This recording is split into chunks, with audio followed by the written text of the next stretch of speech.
Commençons le shiur aujourd'hui avec le Mizmor, le psaume Kouf Mem Vav 146. Et je vais dédier ce shiur, l'Ilul Ishmat Haïma Sheli, Zaza Bet Kochava, Ve'achotai Miriam Bazaza, Ve'gula Bazaza, l'Ilul Ishmat Tamar Bat Rachel. Et je vais commencer par une petite Hakdama, une petite introduction, puisque ce Mizmor commence par Haleli Nafshi et Hachem. On parle donc, le premier verset parle de la Neshama de l'homme. Et donc, je me suis lancé dans une petite introduction que je vais dire d'abord en hébreu et ensuite en français. הקדמה. התהילים היו תמיד הבאה לנשמתו הפנימית ביותר של האדם היהודי. נשמה זו היא השורש העמוק והסודי ביותר של האדם בחיבור ישיר עם בורא העולם. הנשמה היא זו אשר אין לה שום חובה לפורמליזם רציונלי וחברתי, ואשר אינה כבולה למגבלות חומריות חיצוניות. לתהילים של דוד יש כוח לחבר אותנו עם הקדוש ברוך הוא ועם עצמנו בעולם שלב ללא שקרים וללא גאווה. Introduction. Les psaumes ont toujours été l'expression de l'âme la plus intérieure de l'homme hébreu. Cette âme est la racine la plus profonde et la plus secrète de l'homme, en prise directe avec le Créateur. Il s'agit de cette âme qui n'a aucune obligation de formalisme rationnel et social et qui échappe aux contraintes matérielles extérieures. Les psaumes de David ont le pouvoir de nous reconnecter avec Dieu et avec nous-mêmes dans un monde apaisé, sans mensonges et sans orgueil. L'introduction de ce psaume, de ce Mizmor, qui parle d'abord, dans le premier verset, de Haleni Nafshi et Hachem, que mon âme loue l'Éternel, loue Dieu qui est l'Éternel. Là, voilà, donc ce psaume en hébreu est à droite, et en français, il est traduit en français par la traduction du consistoire. Et on va donc traduire déjà mot à mot.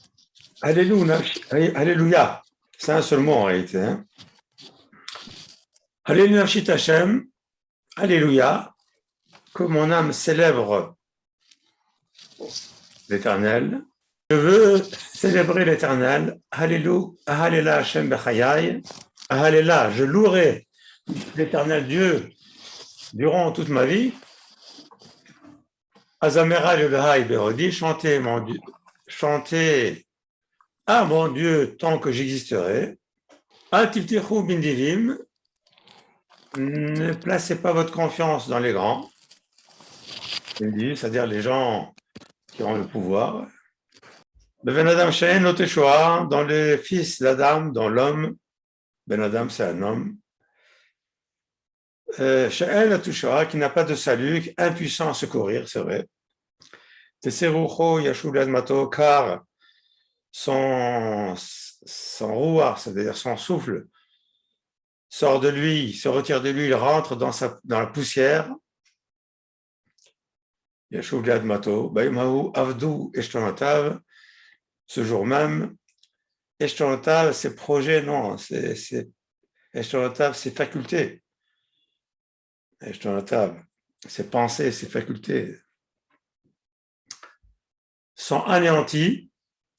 Ashrei she'el Yaakov be'ezro, heureux qui a pour aide le Dieu de Jacob, Sivro al Hashem Elokav, aimer son espoir, Sivro, c'est ça, c'est son espoir, en l'Éternel son Dieu, Rosé Shamayim Va'aretz, ce Dieu qui a créé le ciel et la terre, Ve'et hayam ve'et kol hasharbam, et la mer et tous ceux qui le contiennent, Hashomer Emet Leolam, qui conserve la vérité éternellement.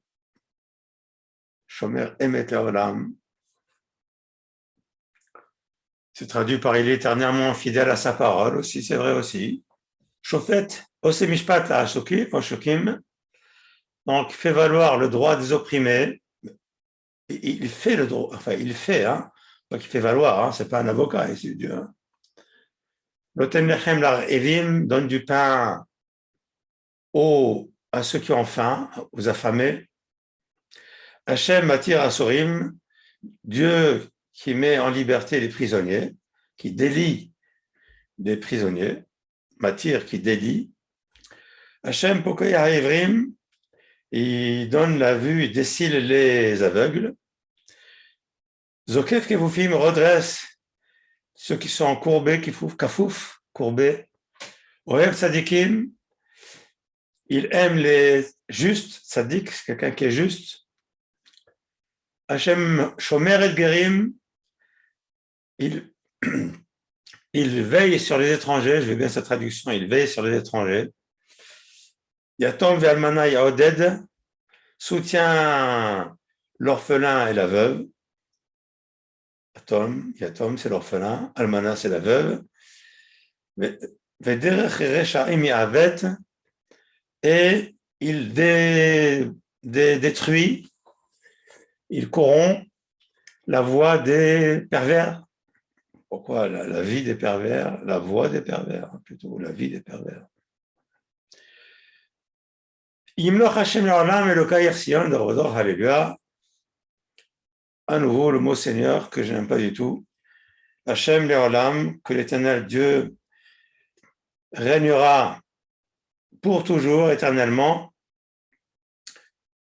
Ton Dieu sillonne des Dorvador de génération en génération. Alléluia. Le mot Alléluia, qui ici n'a pas été traduit, ça veut dire louer Dieu. Ici, le mot Dieu il est exprimé dans les deux lettres Yud et Hey. Donc là, ici, je vous ai fait une traduction mot à mot. Et maintenant, on va rentrer dans les détails, si vous voulez bien. Premier verset, Alléluia, Alléluia, Shit Hashem. Alors, regardez ce qu'il dit le Radak. Alors, dans tout ce qui est ici, partout, en règle générale, quand il n'y a pas de référence, c'est le Radak, hein, en règle générale. Hein. Sinon, par exemple, ici, vous voyez, ça c'est le Radak, et là, c'est le Midrash Tehilim. Bir'oto beruach hakodesh kibus galuyot omer keneged Israël alléluia vechen et halilin yashet Hashem imahem ubiltam. Lorsque David Ameller, il a vu avec Ruach HaKodesh on traduit par l'esprit de sainteté. Et Kibbutz Galuyot, c'est-à-dire que David Ameller, c'était un prophète hein, aussi, hein, il avait le don de prophétie. Quand il a vu le Kibbutz Galuyot qu'il y a à la fin des temps, il dit à propos d'Israël, Alléluia. Le mot Alléluia, c'est vraiment le mot le plus approprié pour louer Dieu. Puisqu'il y a en même temps le mot louer et le mot Dieu qui est dans le même mot. D'où est-ce que le Radak nous sort cette histoire-là que David Ameller, il a vu le Kibbutz Galuyot, ce qui va arriver à la fin des temps, les Hatid Lavo, les Acharit Hayamim. D'où on le voit, d'où est-ce que lui il le voit en tout cas, de façon claire et sans ambiguïté. Eh bien, à la fin de ce Mizmor, à la fin de Psaume, Imloch Hashem Leolam, et le cas Yirsir, le Dorvador, Alléluia. Ce verset qui se trouve à la fin résume en quelque sorte tout ce Mizmor pour dire que ce Mizmor entièrement se projette à la fin des temps. Donc il y a une projection de tout le Mizmor grâce au dernier verset sur la fin des temps, sur la Géoula, sur la délivrance finale à la fin des temps d'Israël.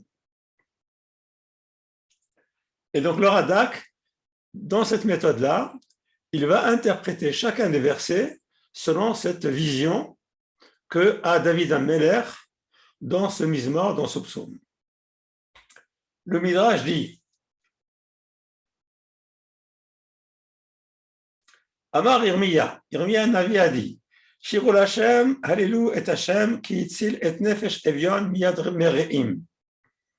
Chantez Dieu, louez Dieu, car il sauve le pauvre des méchants. Alors le Midrash dit Hallelu Hashem lama. Pourquoi est-ce qu'il faut louer Dieu? Al-Ezedavar, sur quelle chose? Qui ici les nefesh evion miyad mereim. Parce que justement Dieu sauve le pauvre, l'indigent, de la main des méchants.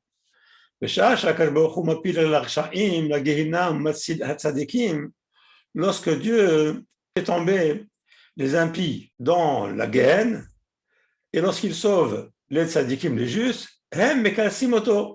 les justes louent Dieu.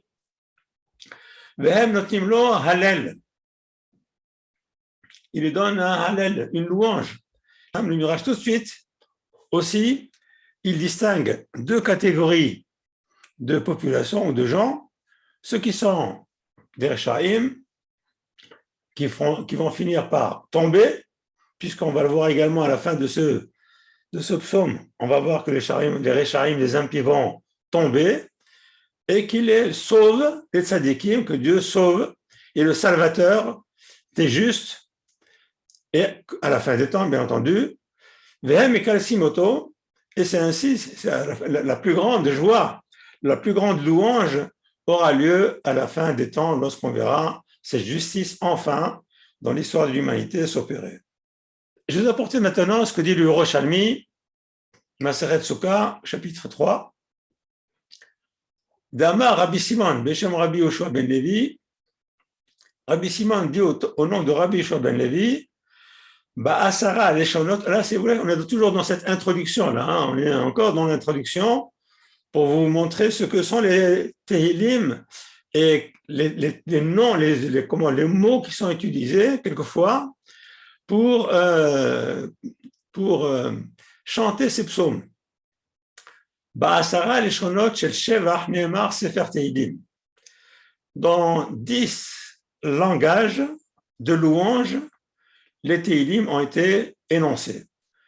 Beishur, comme c'est marqué Ashrei, Ashrei Ha'ish, Ashrei, donc le mot Ashrei, le substantif, c'est Osher, le bonheur, heureux celui qui ne va pas dans la voie des méchants, etc.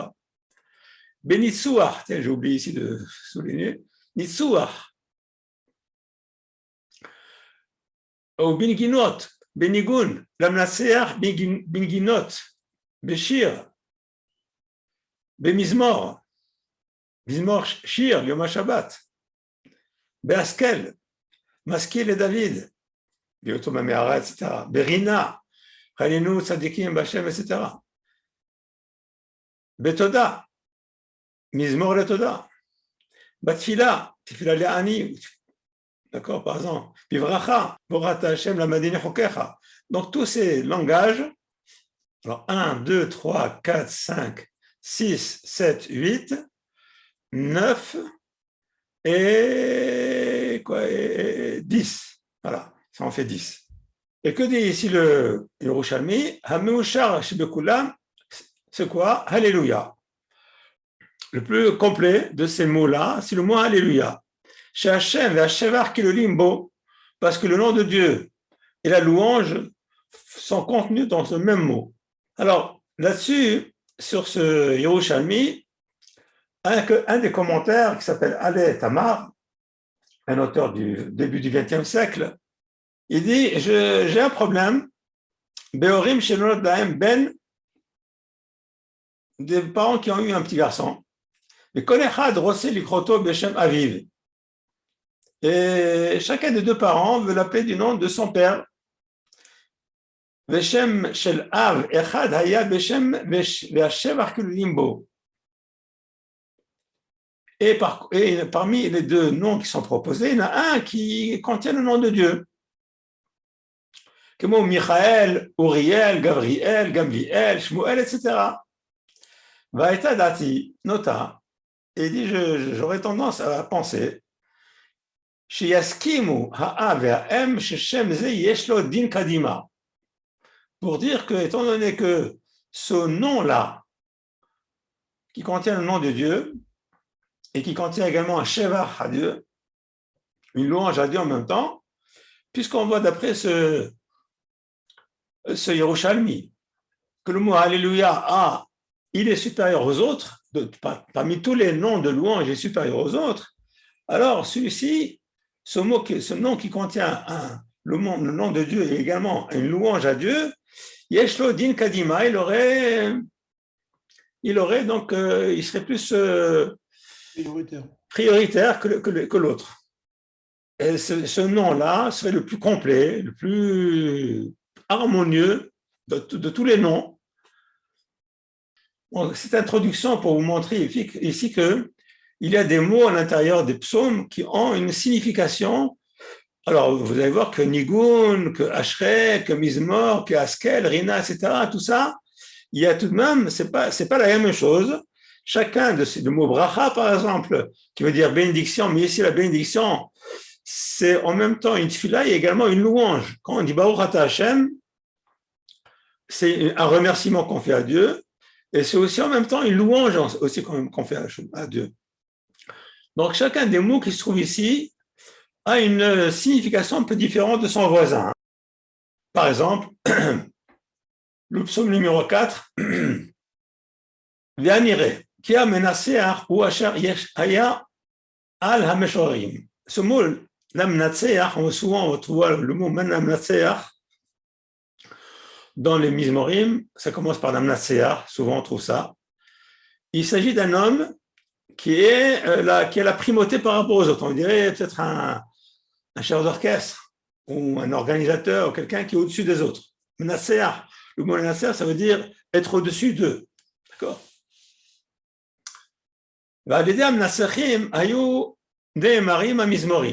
Et donc, c'est eux qui dirigeaient le Mizmor au Beth Amikdash.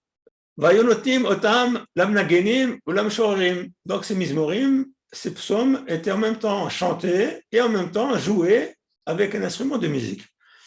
Et là, et tu ne trouveras jamais, par exemple, le début d'un psaume qui commence par l'amshorer, ou bien l'amenagen, au chanteur, ou bien au musicien. Tu trouveras toujours l'amnaser, c'est-à-dire celui qui est au-dessus des autres. Celui qui, en même temps, peut-être chante plus fort ou joue le mieux, mais en même temps qui dirige les autres. Bechen betfilat Habakkuk, l'amnaser ben ginotai. Bechen katuv, l'amnaser al melechet bet Hashem. Donc, le Nasser, Melechet Bet Hashem, c'est-à-dire la avodat qui a au Bet Amikdash, le service qui est au Bet Amikdash, donc pour diriger les chants qu'il y avait au Bet Amikdash. Uktiv, Bikinorot, Alashiminit, le Nasser. Vous voyez ici, pardon, on voit ici également, Kinorot, c'est les violons. Alashiminit, alors ça, on verra tout ça, tous ces termes-là, les Nasser.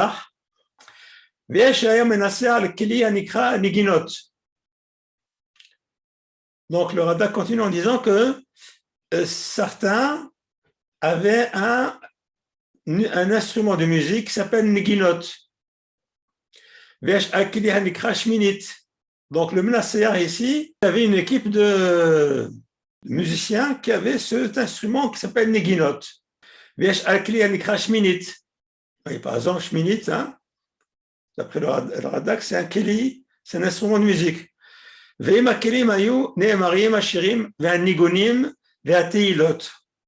Et donc tous ces mizmorim, tous ces psaumes étaient donc chantés et également accompagnés de musique. Selon une musique qui était connue à leur époque, mais que nous n'avons plus du tout. Nous n'avons plus du tout cette musique. Je crois qu'il y a un groupe qui essaie de retrouver plus ou moins, mais nous n'avons plus du tout la musique qu'il y avait du temps du Beth Amikdash, qui Chochma Gedola Haïta, car c'était une grande connaissance. un art, hein, c'était un art, hein, bien sûr, la musique c'est un art. Viteorer un nefesh hachama. Regardez ce qu'il dit ici le Rada qui dit cette musique éveille l'âme sage. Il y a une sagesse à l'intérieur de cette musique. Enfin, la musique éveille la sagesse de l'homme. Hein, ça, on voit par exemple chez les Nivi'im que pour entrer dans l'inspiration prophétique, ils amenaient un instrumentiste, un musicien qui jouait et ça les amène progressivement à l'inspiration prophétique. Donc, Nefesh HaChachama, ici, on voit cette âme sage, d'accord, cette sagesse. Ici, il ne s'agit pas d'une sagesse rationnelle, il s'agit d'une sagesse plutôt intuitive, d'accord, qu'on s'entend bien. Hein. Si vous entendez la musique, cette musique va éveiller en vous une certaine inspiration qui est une inspiration intuitive, d'accord. Et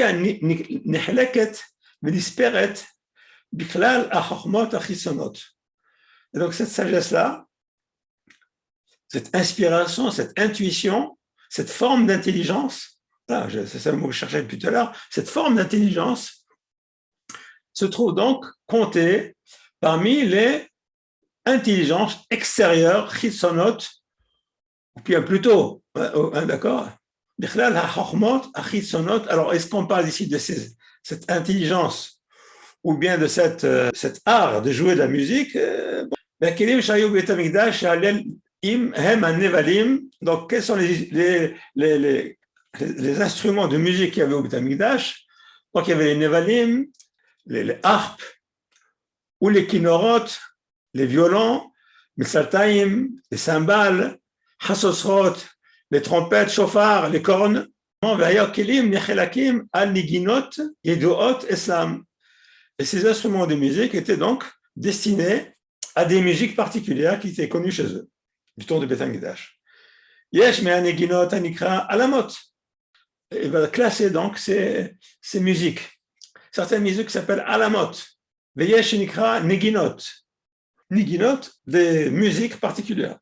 D'accord? Veyesh même nikra maskil. ויש מהם נקרא מרתם, ויש שיגיון, ויש נחילות, ויש שיגיונות, ויש גיטית.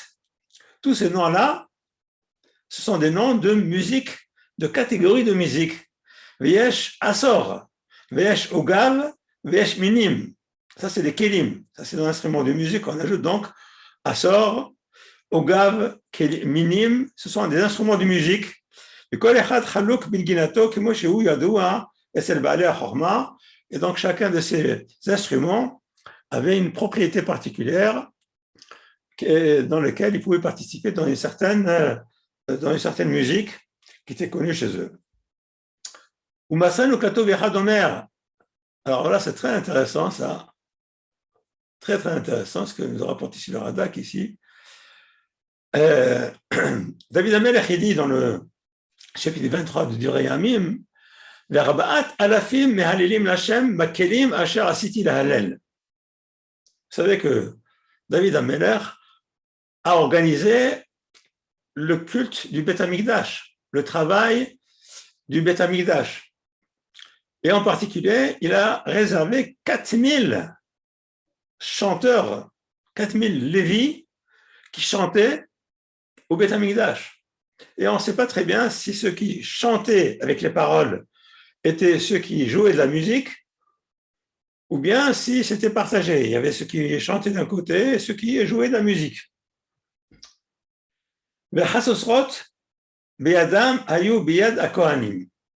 Les instruments qui s'appellent hasosrot, c'est-à-dire les trompettes, étaient le seul instrument de musique qui était réservé aux Kohanim. Par exemple, à Rosh Chodesh, on prenait des hasosrot. D'accord, à Rosh Hashanah aussi, on prenait des hasosrot. כמו שכתוב, בני אהרון הכהנים יתקעו בחסוסרות. Les Kohanim, c'est eux qui doivent, hein, c'est marqué dans la Torah, que eux, c'est eux qui doivent de jouer avec les trompettes. ושאר הכלים היו ביד הלוויים. Et les autres instruments étaient entre les mains des Lévi'im. וכן כתוב, ויעמדו הלוויים בכלי דוד, והכהנים Bahasosrot. C'est marqué clairement que les Lévi'im, c'est eux qui tenaient tous les Kélim, à l'exception des Hasosrot, des trompettes qui étaient entre les mains réservées aux Kohanim. Voilà, je crois qu'ici, on voit ici, dans cette introduction, un certain nombre de mots qu'on ne comprenait pas trop quand on lit les Tehillim et qui sont maintenant devenus assez faciles à comprendre. Menatseach, les Kélim, les instruments, ou bien les types de musique, les catégories de musique, maskil, mirtav, alamot, niginot, etc., etc., shigionot, shigayon, nechilot, etc. Voilà, je crois que ça c'était important de le dire au départ. Voilà, abordons maintenant le deuxième verset de ce Mizmor. Je vais louer Dieu durant toute ma vie et je vais le chanter à mon Dieu, Be'oti, tant que je vivrai. Le mot Od, ça veut dire encore, mais Be'odi, vous voyez, c'est curieux que le mot Od se décline à la première personne, Be'odi, on aurait dit Be'odenu, Be'odrem, etc., Be'odi. C'est comme ça, hein. Chaque langue a ses spécificités. Ça, on ne peut pas le dire pour le français, mais pour l'hébreu, c'est parfaitement possible. Je vous apporte ici un midrash qui dit quelque chose qui est intéressant, qu'il a Kelev Chai Hu Tov Min Aryeh Hamet. C'est vrai, David Hamelech, il dit, tant que je vais vivre, je vais pouvoir chanter des louanges à Dieu. Qu'il a Kelev Chai Hu Tov Min Aryeh Hamet. Parce que un chien qui est vivant, il est mieux qu'un lion qui est mort. Rabbotenu Amrou Tinok Ben Yomo Chai. Un nourrisson qui est vivant et qui est en danger de mort, on enfreint le Shabbat pour lui. Selon l'adage des Chachamim qui dit qu'il vaut mieux enfreindre un Shabbat pour sauver la vie d'un individu, d'un homme, afin qu'il puisse garder beaucoup de Shabbat après, puisqu'il va vivre. Tout ça, c'est vrai pour un enfant, pour un nourrisson, min ha'aryeh hamet. Un kélev, un chien vivant, est mieux qu'un lion qui est mort. David Amelech Israël met el nachayim alav et Shabbat. Melech Israël, David Amelech qui était mort, eh bien, on n'a pas enfreint le Shabbat pour lui. Pasuk Gimel, ativtichu b'nedivim ve'en adam she'en lo teshuah. Ne mettez pas votre confiance en des hommes importants, le Ben Adam, sur un homme qui n'a pas de salut ou qui ne peut pas vous aider. Elle l'autre choix. Le Radak nous dit Al derech she'amar Yirmiyahu. Qu'est-ce que ça veut dire Ativ tiru bin divim ben Adam she'en lo teshuah. Sur l'exemple que nous a donné Yirmiya au Navi en disant Quoi Hashem aror gever shrivda ba'adam. Ainsi parle Dieu, maudit soit l'homme qui met sa confiance en l'homme, mais sam basar zéro haut, en mettant le basar vadam, l'être humain, comme étant son aide. Ou min Hashem yasur libo.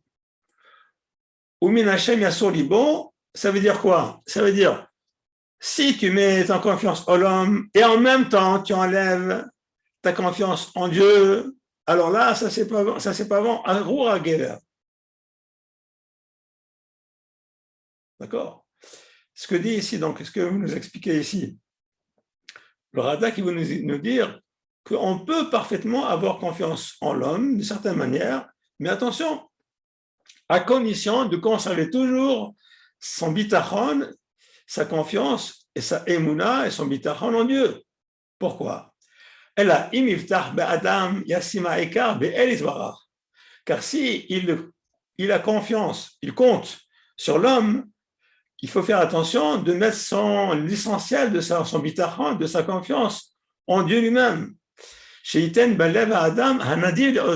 L'homme devient un intermédiaire, il devient un moyen pour m'aider à moi. Donc, faut faire attention de ne pas intervertir les rôles, c'est-à-dire l'essentiel de ta confiance va toujours à Dieu et l'homme peut être un moyen qu'envoie Dieu pour m'aider. Il peut envoyer un homme, il peut envoyer n'importe quel événement, même si cet événement-là n'est pas un événement qui est lié à l'homme.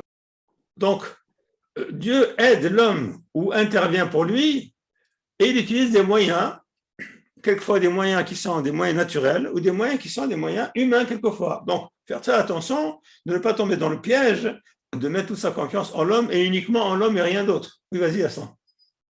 Oui, je voulais simplement rappeler une devise qu'il a écrit dans son magasin, mon père sur le Bracha.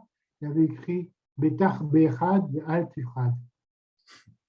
Il faut mettre sa confiance en l'un et ne pas avoir peur. Donc, il n'y a que lui qui peut nous. Et ne pas avoir peur, quoi.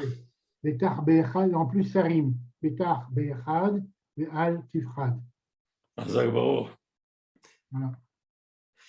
Donc, un être humain qui n'a pas de salut, qui ne peut sauver chez Im, l'autre personne à El Barar, écoutez bien ce qu'il dit ici. Car ce n'est pas par la volonté de Dieu lui-même, l'homme n'a pas la possibilité de sauver son prochain de son malheur. Qu'il Hachem levado hateshua, car seul Dieu peut sauver. Mais où il sauve Bena al yedei ben Adam, et donc il entraîne le salut par l'intermédiaire de l'être humain. Kemo, et le Radak ici nous apporte ici des exemples. Et encore une fois, le Radak va toujours suivre cette ligne de conduite que ce Mizmor parle de Acharit Hayamim, Kemo shesivet shuat galut Bavel à Koresh. Comme de la même façon qu'il a provoqué la Géoula, la délivrance de Babel, par l'empereur Cyrus. Et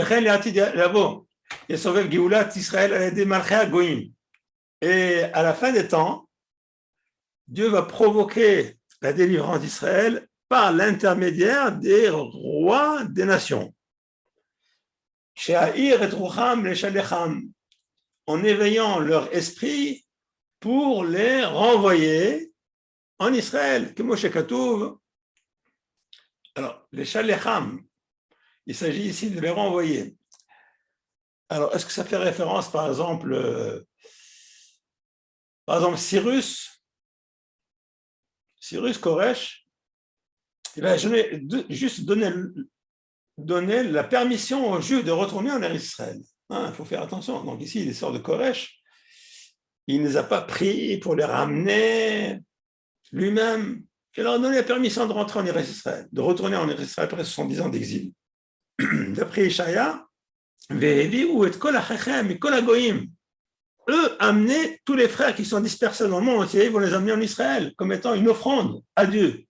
Donc, encore une fois, ici, le Radak tient ce fil qui est le suivant, que ce Mizmor est un Mizmor qui met en exergue justement ce qui va avoir lieu à la fin des temps. Donc, c'est un Mizmor qui est prophétique. Donc, l'homme, son âme va sortir, va mourir, Yashuv l'admato, il va revenir, il va tomber en terre. Ce jour-là, Avdu et Shontav, ses moyens vont périr. Bien sûr, un homme mort, il n'a plus aucun moyen.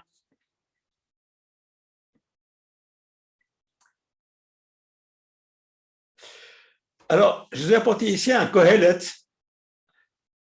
le Perek Yudbet, chapitre 12 de Kohelet, qui dit Ve'yashov ha'afar ala haaretz kishaya ve'haruach tashuv el ha'elokim asher netana. Et juste derrière, Hevel avalim amar Kohelet hakol haven. Ve'yashov ha'afar ala haaretz kishaya. Donc l'homme se retombe à la poussière dans la terre, ou là, d'accord, comme c'était avant. Kishaya, vers Ruach Tashuv El Elokim, et l'esprit remonte à Dieu. Hachanetana qu'il a donné. Donc ici, dans ce verset-là, il semblerait que Shlomo HaMelech, le roi Salomon, parle d'un homme qui va mourir. Un homme meurt, il retourne à la poussière de la terre, comme c'était avant. Donc la poussière retourne à la poussière. Et l'esprit de l'homme retourne à Dieu, qu'il a donné. Comme c'est marqué que Vaipar Be'apav Nishmat Hayim, que Dieu il a soufflé dans le nez de l'homme lorsqu'il a créé Nishmat Hayim, une âme de vie. Et juste derrière, c'est marqué Havel Havalim Amar Kohelet Akol Hevel. Akol Havel. Tout est vanité. Le Radak nous dit la chose suivante. Rabbi Yehoshua ben Levi Patar Kra'e Bamigdash. Rabbi Yehoshua ben Levi, alors excusez-moi, c'est peut-être pas le Radak qui dit ça. C'est un Midrash qui dit ça. Rabbi Yehoshua ben Levi Patar Kra'e Bamigdash, il attribue ce verset non pas à l'homme, mais au Beth Amikdash. Ruach Tashuv El Elokim Zu Ruach HaKodesh. C'est-à-dire que Shlomo HaMelech, il a vu la destruction du Beth Amikdash. Et il dit Yashov Ha'afar ala Haaretz Keshaya. Donc, les murs du Beth Amikdash, la construction du Beth Amikdash, va se transformer en poussière et retournera à la poussière. Et le roi HaKodesh et l'esprit de sainteté qui était autour de ce Beth Amikdash reviendra à Dieu qui l'a donné. C'est-à-dire que tant qu'il y avait le Beth Amikdash, l'esprit de sainteté pouvait donc s'emparer ou atterrir ou venir inspirer des prophètes. Lorsque le Beth Amikdash a été détruit, la prophétie aussi a disparu. Pourquoi? Parce que le Beth Amikdash est retourné à la poussière et l'esprit de sainteté qui pouvait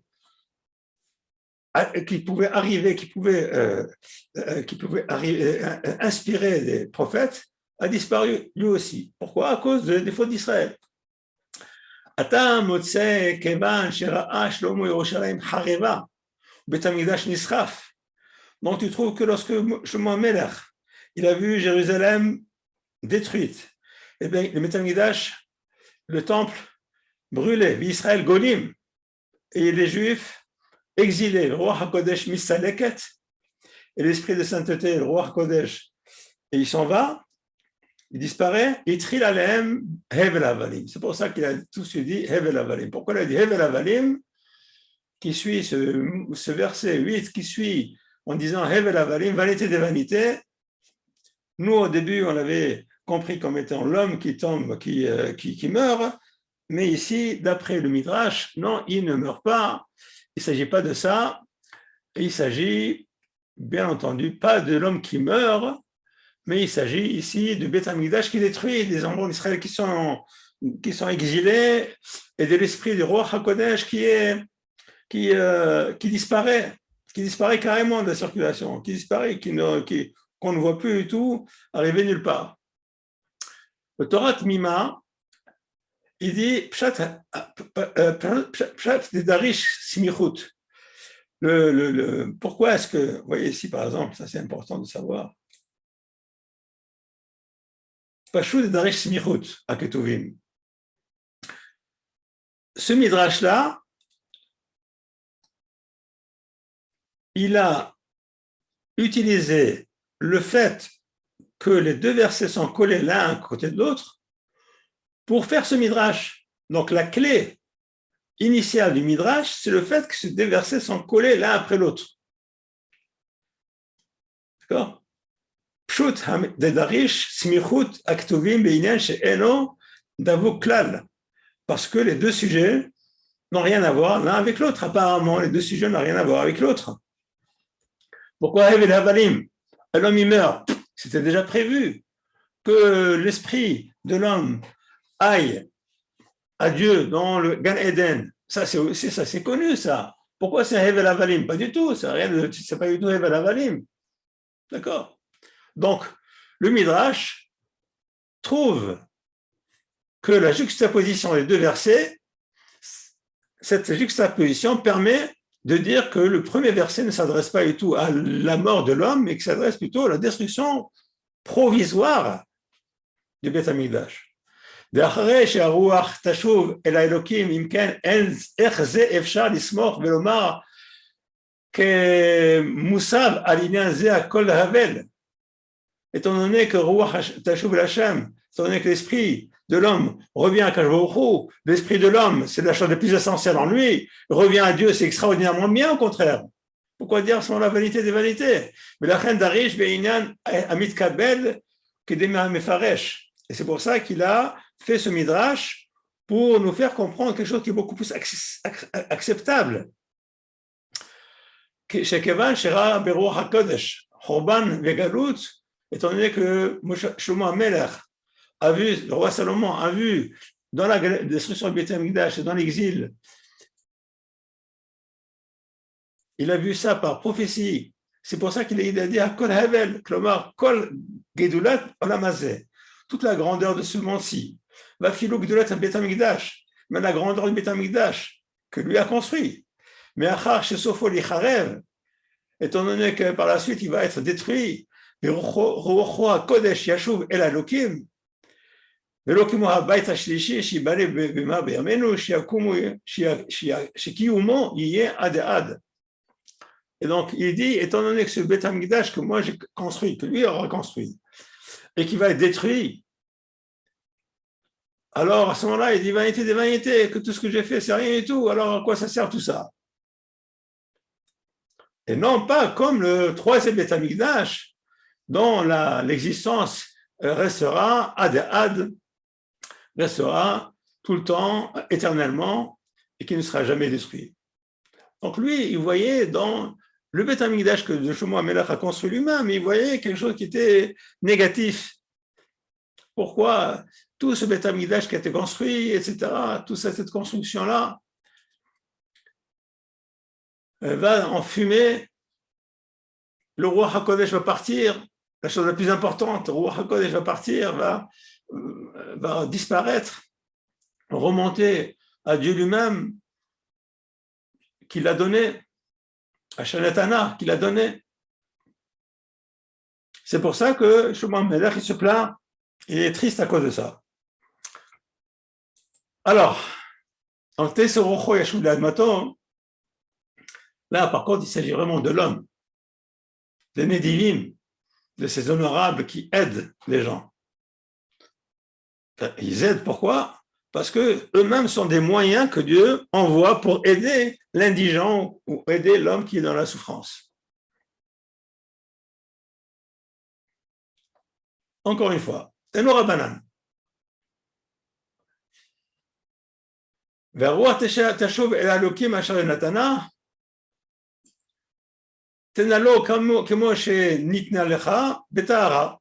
Alors, c'est intéressant, là, ici, il y a un midrash qui nous dit la chose suivante. Dieu t'a donné une âme pure, alors en lui, cette âme pure, afata betahara, machal et meler basar badam, le midrash donne un exemple. Les Melech d'un roi, Shechilek Begidei Malchut Avadav, il a prêté des vêtements royaux à ses serviteurs. Pikrin Shebaem Kiplum Vinichum Bekufsa. Ceux qui étaient les bons, ils ont bien plié, ils ont pris soin, ils les ont mis dans des boîtes, alors que Tipshim Shebaem, alors que les imbéciles, entre eux, ils sont partis avec ces vêtements royaux et ils sont allés travailler. Les Yamim Bikesh Amelech et Kelav, au bout d'un certain temps, quelques jours après, le roi demande à nouveau de récupérer ses vêtements royaux. Puis Krin Shebaem Jirum Lo Keshen Meguhatsin, pardon. ceux qui étaient intelligents ont rendu les vêtements royaux dans la boîte, pliés,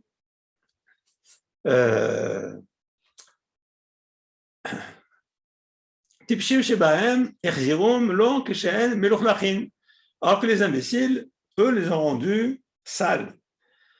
Samar HaMelech Likrat Pikrin. Le roi était content de ceux qui étaient intelligents, mais Kaask, Likrat Tipshin, était en colère vis-à-vis de ceux qui étaient bêtes. À la Kinamar, sur ceux qui étaient intelligents, Inatnu Keli Laotsar, ou Kelai, Inatnu Kelai Laotsar, que mes vêtements, qu'on les mette dans mon ossar, dans mon trésor à moi, les baptêmes, les shalom, et eux qui retournent chez eux en paix. Tipshin, Amar et les autres, il a dit qu'on donne mes vêtements au lavage, mais eux, les tipshim, ces imbéciles-là qui n'ont pas pris soin de mes vêtements, eh bien, ils seront donc emprisonnés dans des prisons. Même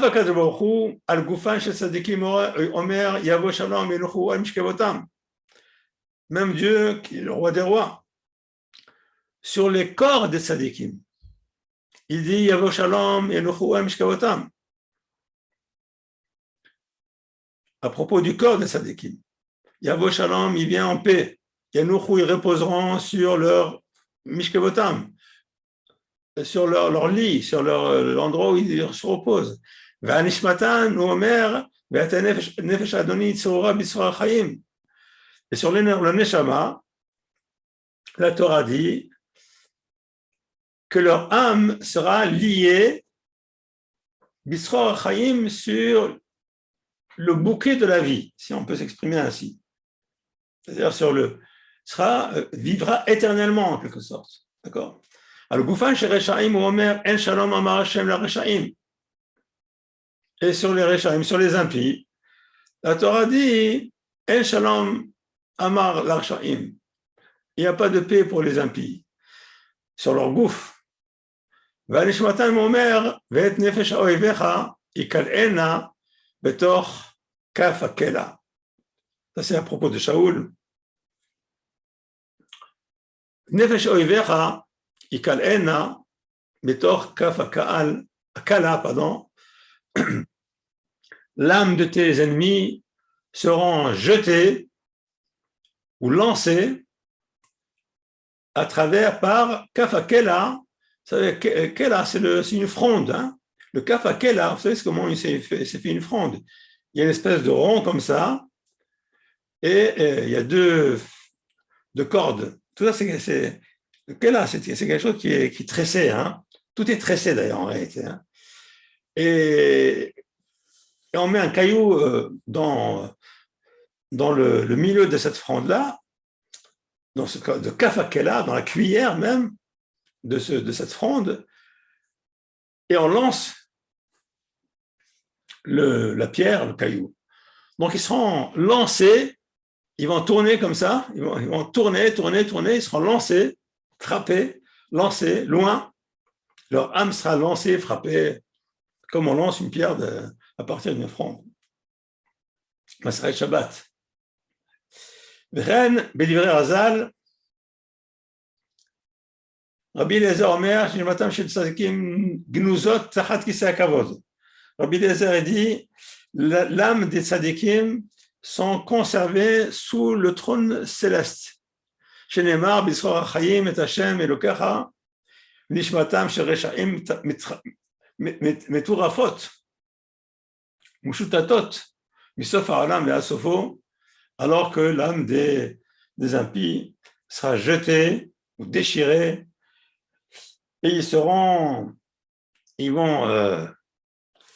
Meshutatot Misof Ha'olam Ve'asofo, ils vont circuler, voyager, ou comment on peut dire, jeter du confin du monde jusqu'à son autre confin, mais là, ils n'auront pas de repos. Chez les mains, comme comme c'est marqué dans ce verset, qu'ils seront jetés comme on jette un caillou avec une fronde. Tout ça, c'est pour nous expliquer ce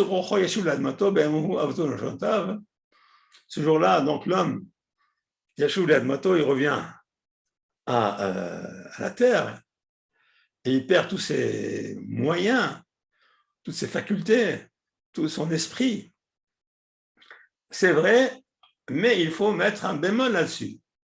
Les tzadikim, non. Les Rechaim, oui. C'est ça que ça veut signifier ici. Attention. Et bien sûr, ici le Radak, je ne l'ai pas mis ici, il va nous expliquer ici que aussi qu'on parle des tzadikim, du Ram Israël et des certains goyim, malheureusement, qui ont été mauvais durant toute l'histoire, qui seront punis.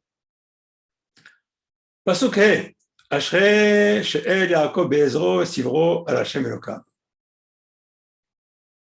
Heureux, Ashrei she'el Yaakov be'ezro, qui fait confiance au Dieu de Jacob pour l'aider, Sivro al Hashem Elokav, qui espère en Dieu, en Hashem l'Éternel, son Dieu. Le Radak dit, Zachar Yaakov Vinu, pourquoi est-ce qu'il parle ici de Yaakov? Qui Ubatan Vael, car Yaakov a eu confiance en Dieu, qui Achiv Haya Mitnakel Amito, ou Barach Panav, car son frère Esav cherchait à l'assassiner, et Barach Panav, il s'est sauvé, Velobatar Belavan, et malgré le fait qu'il soit allé chez Lavan, il n'a pas eu confiance en lui chez Tenlo Sorke Mechiato, pour que Lavan lui donne ce dont il a besoin pour vivre. Bien qu'il allait chez lui, mais quand il est allé chez lui, il n'a eu confiance qu'en Dieu. Et d'où est-ce qu'on sait ça? Avant même d'atterrir chez Lavan, Yaakov Avinu, il a dit, en parlant de Dieu. Lorsqu'il s'est réveillé le matin, il a vu l'échelle de Jacob, etc. Il a vu les anges monter et descendre et tout. Il dit, que Dieu me donne donc de quoi subsister et de quoi m'habiller. Israël Banav, Shebatru Bobael, et ainsi ses enfants, sa descendance à Jacob, les enfants d'Israël, qui ont eu confiance en Dieu, Dieu les a fait sortir de la galoute de l'exil. Ou Yotzi'am min hagalut. Hashem shomer et gerim yatom almana yaded derech sha'im avet. Dieu garde les gerim. Guerre, c'est un étranger, mais on voit de quel étranger il s'agit ici.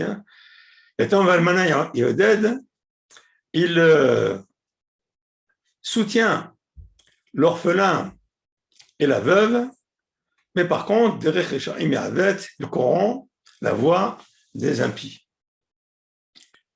Le Midrash dit, Midrash Tehillim, dit la chose suivante. Harbe Akadosh Baruch Hu ohev et ha-gerim. Dieu, il aime beaucoup les gerim. Les gerim, ce sont des gens qui sont convertis au judaïsme. Les mains d'Avardomé, à quoi ça ressemble? Les Melech Shayalo Tzon, un roi qui avait un troupeau de petits bétails. Va'eta yotza vero'a basade v'nechset ba'areh bechol yom. Ce bétail-là, ce troupeau, il sortait et rentrait tous les jours, pas un c'est aussi bien masculin que féminin. Mirnas Tsevi, Imason, il y a un cerf qui rentrait dans le troupeau. Alors, il était avec les chèvres, et avec les brebis, et il broutait avec eux, Mirnas Ima. Il rentrait avec eux, Yossat et Raot et Seima, à chaque fois qu'il était toujours avec eux. Amrou la Melech Hatzivi Olechet, Olecha, Imason, Veroa, Imahen. Ils ont dit ça au roi, tiens, il y a un cerf qui est rentré dans le troupeau et maintenant il fait partie du troupeau. בכל יום יוסף נכנס עמהם. היה מלך אוהב לסביב ביותר. Le roi, il aimait beaucoup ce cerf. בזמן שהוא יוצא לשדה, מצווה לרועה ואומר לו, היזהר בציווי הזה, לא יכהו אדם. Tous les jours, il disait au berger, fais attention à ce cerf, en lui disant, fais attention à ce que personne ne le touche ou ne le frappe. כשהיה נכנס עם הצאן, היה מצווה אוהבו עליו תנו שיאכל וישתה. Quand il rentrait, il disait à son berger, on lui disait, fais attention à ce tsevi, à ce cerf, de bien lui donner à manger et à boire. Il aimait beaucoup ce cerf. Pourquoi? אמר לי הרועה, אדוני, המלך, כמה תיישים וכמה עזים וכמה רכילים וכמה גדיים יש לך? Quoi? Tu as tout un troupeau avec des boucs, et avec des chèvres, avec des moutons, et des brebis, et des petits agneaux. ואין אתה מזהירני. Et tu ne me dis rien à leur propos. avalat sevi, bechol yom ata mesaveni alav.